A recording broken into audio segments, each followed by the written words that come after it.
Hello and welcome to Marketing Edge on TV, Nigeria's leading initiative in the business of brand management and the management of brand business. It is a 30-minute awesome package that comprises brand news, brand and focus, and industry conversation, all in a mix encompassing thorough and in-depth analysis aimed at promoting the brand idea. I am Oluwabukola Omoni. Welcome to the program. Marketing Edge on TV, promoting the brand idea. Let's begin with brand news, where we bring you the latest development around brands and in the field of marketing and advertising in Nigeria and around the world.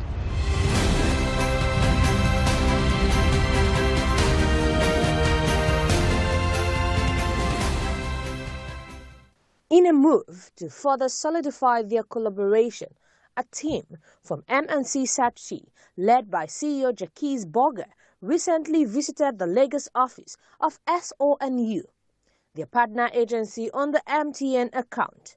This visit marks a significant milestone in their partnership, which has been yielding remarkable results for MTN Nigeria over the past year.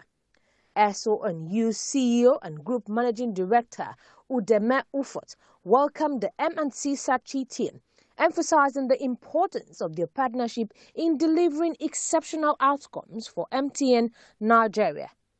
Both CEOs expressed enthusiasm about their collaboration, aiming to elevate MTN's brand presence in Nigeria and beyond. Meanwhile, the reunion of SONU with the MTN Nigeria account has generated excitement and high expectations in the industry. Top marketing executives and experts have congratulated SONU, expressing confidence in the agency's ability to deliver exceptional results. Coca-Cola Nigeria and the Nigerian Bottling Company have reaffirmed their commitment to ethical business practices and consumer protection. They say they provide clear nutrition information on their packaging and have complied with all regulations. The company is working with the government to resolve all issues and ensure transparency. The Federal Competition and Consumer Protection Commission, FCCPC, has imposed a $220 million fine on Meta, the parent company of WhatsApp, Facebook and Instagram, for violating Nigeria's data privacy laws. The commission says Meta shared users' data without permission, violating the FCCP's Act and the Nigeria Data Protection Regulation. Meta's threat to exit the Nigerian market has been dismissed by the FCCPC as a move to influence public opinion. The Out-of-Home Advertising Association of Nigeria, OAN, has thrown its weight behind a bill seeking to establish a chartered body for outdoor advertising operators. OAN President Shola Akinsiko said the move will bring orderliness and professionalism to the industry. Akinsiko, however, explained that his association, OAN, was not part of a meeting by the heads of Advertising Sectoral Group, HASG, where a decision to oppose the bill was made. He said the bill, currently before the Nigerian Senate, aims to restrict out-of-home advertising ownership and management to members of the chartered group only. At a point, we even approached the distinguished Senator Abaribe. That was in 2014. What can you do for us? And we saw that the only way forward is to have the force of law that will say that will determine who could engage in out-of-home media ownership.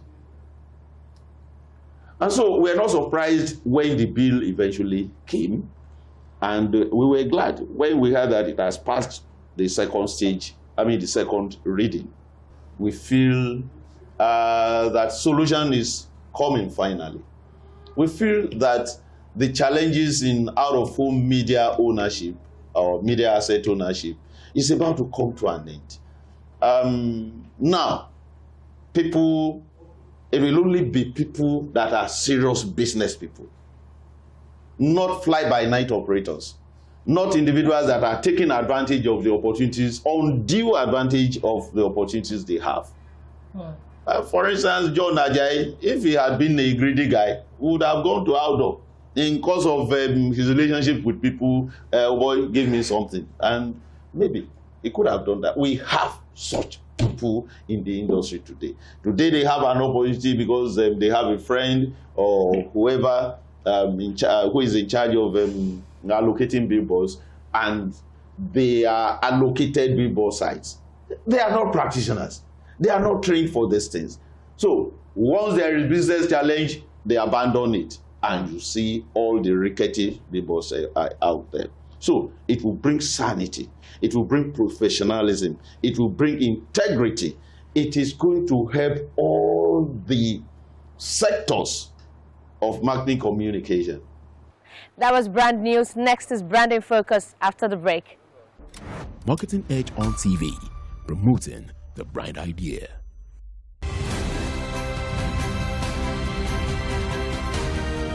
Now on Branding Focus. The advertising industry is at a critical juncture, with creative agency facing an imperative to innovate or risk being left behind. According to industry expert Rod Chant, traditional models are no longer effective, and agencies must adapt to meet the changing needs of clients and consumers. Chant has identified 20 key principles for success, including empowering team members, embracing risk-taking, and fostering a culture of creativity. The industry is facing increasing competition and technological disruption, making it essential for agencies to evolve and innovate to stay ahead. Agencies that fail to adapt will struggle to keep up, while those that embrace change will thrive in a rapidly changing landscape, driving creativity and delivering results for their clients. As the industry continues to shift, agencies must prioritize innovation and experimentation, embracing new technologies and approaches to stay ahead of the curve. This requires a fundamental transformation of the traditional agency model, with a focus on agility, flexibility, and collaboration. By rethinking their approach, agencies can unlock new opportunities and drive growth in a rapidly evolving market. Moreover, agencies must also focus on developing the skills and expertise of their teams, ensuring they have the capabilities to deliver innovative solutions for clients. This includes investing in training and development programs, as well as attracting and retaining top talent in the industry.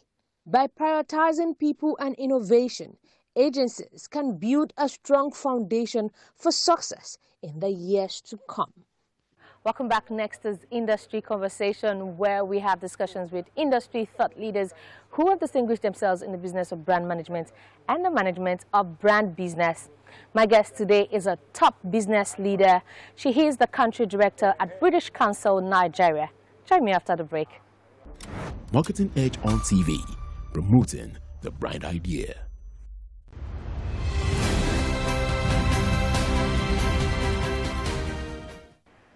Thank you for joining Industry Conversation. My guest today is the country director at British Council, Nigeria. Thank you for joining us, Mr. Pearson. Thank you, Bukola. Okay, good. So I wanted to start on a note about British Council, Nigeria. I know that a lot of people don't know much about what British Council does. Some just think it's about the exams. Can you tell us, in particular, what are the things in general that British Council, what do they do? Sure. The British Council is the UK's leading cultural relations organisation, sometimes use the term soft power. And we're the leading organisation for cultural relations and educational opportunities. We've been in Nigeria for 80 years this year. We're just celebrating our 80th anniversary. And we work across education, as you've mentioned, but also very much in the arts and culture and in English language programmes. And maybe I'll say a little bit more about that later, but working with the education system, right from basic education through to higher education. But our primary focus in Nigeria is on the youth, so people between 18 and 34, and creating skills and capacity and life-changing opportunities for the young people of Nigeria. Awesome. Okay, I know that you've been the country director for 10 years now. How would you describe your tenure? What was it like for you? What were the highlights? It's been wonderful. Genuinely, it's a privilege to be the country director in Nigeria. I came here in 2014. I'd been to Nigeria in 1998 for the first time, so I had a small idea of what I was coming to. But to take on the leadership of this operation, which is our most important priority country operation, certainly in sub-Saharan Africa, and one of the most important in the world. Highlights over 10 years are so many. Some of them, everything from when His Royal Highness King Charles, who was then Prince Charles, visited in November 2018. We hosted an event right here in the garden for creatives, artists, creative entrepreneurs to showcase their work and to tell the story. So from theatre producers to social media influencers, and he was absolutely charming. So that was a real highlight. But everything from me getting out there to meet our partners, our programme participants and beneficiaries, the Universal Basic Education Board recognising the British Council last year and giving us a commendation for our work in support of basic education systems, working with the National Universities Commission to bring the first transnational education delegation into Nigeria to build capacity in the higher education system. It goes on. I could talk to you all day. I can imagine 10 years, like you probably have 1,000 of highlights. Okay, but that's fine. Let's talk about the challenges. What were the main challenges you faced during your tenure and how did you overcome them? Challenges, yeah, not so much challenges, but I think, I don't know, we kind of like to flip it. Two sides of the coin, opportunities. So, such a large, diverse, rich country. So getting out there and getting to understand as much as I can as a British person, Nigeria, her people, the socio-economic, political landscape. So really getting to understand that, getting under the skin of Nigeria, understanding the culture and how things are done differently. So what we do in Lagos is different than what we do up there in Kano, for example. And building relationships with our partners and stakeholders, whether that's at federal, state government, civil society organisations. How did I overcome them? I think I've touched on that. Getting out there, really getting to, for me, I'm quite a people person. So I think getting out there, getting to understand people, what their priorities are, what their concerns are, what their ambitions are, and what makes them tick, and then really working together to deliver. Okay, so let's talk about how the British Council has evolved under your leadership during this period. Now, how would you say the British Council has evolved, under your leadership during this period? I'd like to think we're a stronger, bolder, more confident organisation, confident to get out there, to tell our story, to build those impactful, sustainable partnerships. But maybe let me take an example which is more kind of inside out. So the British Council we're a values-based organisation. I'm a values-based person, so that's a nice match.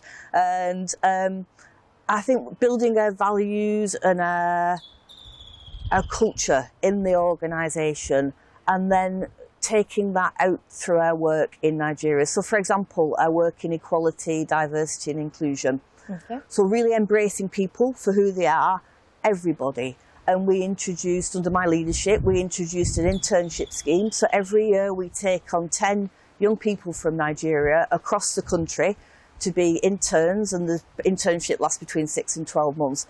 But also within that, we focus on achieving at least 50% of the interns are from a minority group, so often people living with disabilities, to give people that perhaps don't often have the opportunity to work and gain that experience in an international organisation. So taking those values and running it through everything we do, that then infuses itself into the ethos of our work and our staff, and then taking that through to our delivery and our programmes as well. So I think that people focus and that equality, diversity and inclusion, I'd like to think that's part of the legacy. Awesome. Okay, so let's talk about how British Council has impacted the education and arts sector in Nigeria? You know, you mentioned that you do a lot, British Council, not you in particular, but, you know, British Council, you know, you do a lot of education and arts. Now, what would you say, or how would you say that the British Council has impacted the education and arts sector in Nigeria? Great. Significantly, I think, is the short answer to that. But the education and arts sectors, fundamentally developing capacity and skills for everything from institutions to individuals. Okay.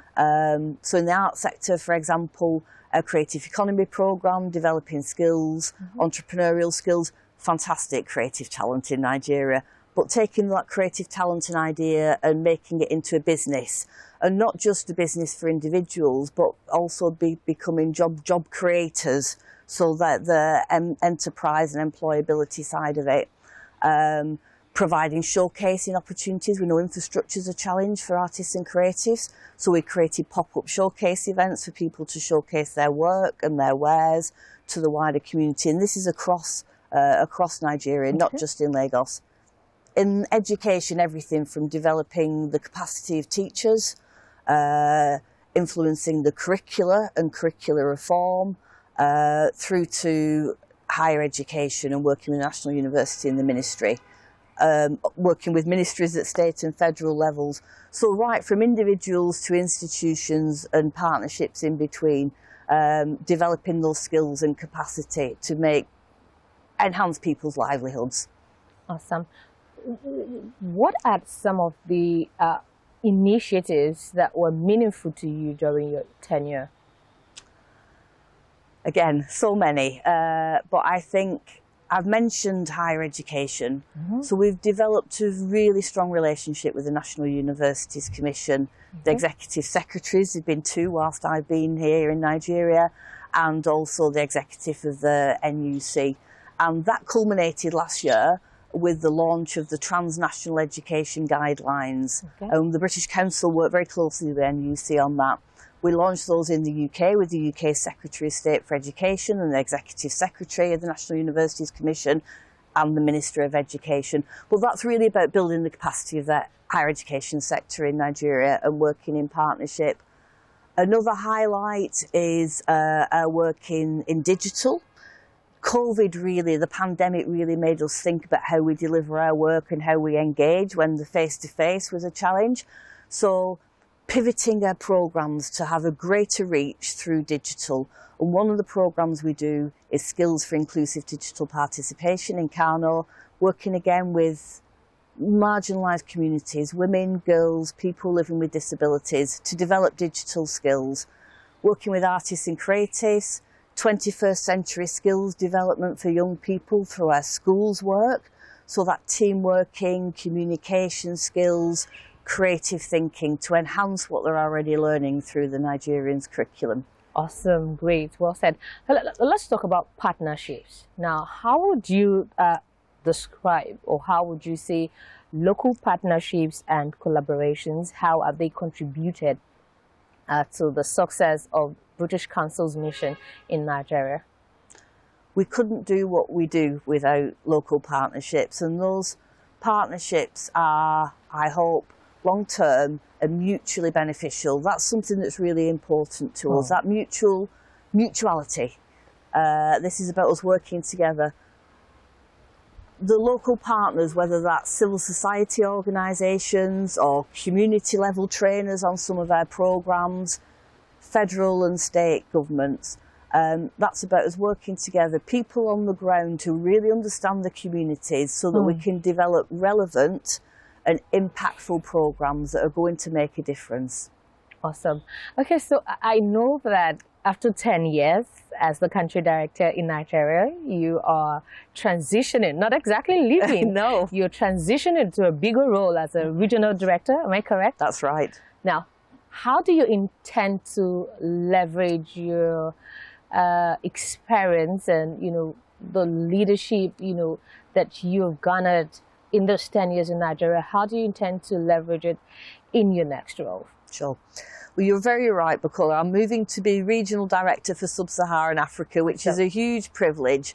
And Nigeria has helped me very much on that journey. I'll be moving to Kenya. But let me say first, Nigeria is a huge country and a priority for us. So even though I'm going, Nigeria's coming with me in here. And awesome. I will be back because Nigeria is a priority country. But what do I take with me? How's Nigeria influenced me? I've touched on some of this. I think getting out there, really listening, working in partnership and developing programmes that are meaningful and relevant to the countries and the communities that we're working in. Nigeria's taught me so much about that over the last 10 years, and I'll take that with me. Great. So let's talk about you and Nigeria close to your heart. What is your impression about Nigeria and the Nigerian people? So many words here to describe, and just all positive words. Great. Warm, friendly, embracing, resilient, innovative, entrepreneurial, strong. Yeah, all fantastic. Nigeria and her people. Great. So how has your time in Nigeria shaped you personally and professionally?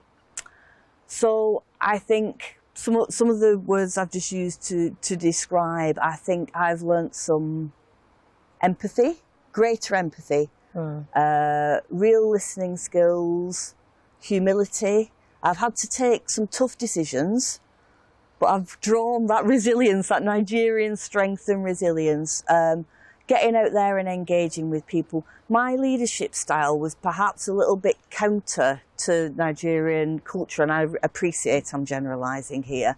I get out there, I talk to people, I have humility, I'm really interested in getting to know people.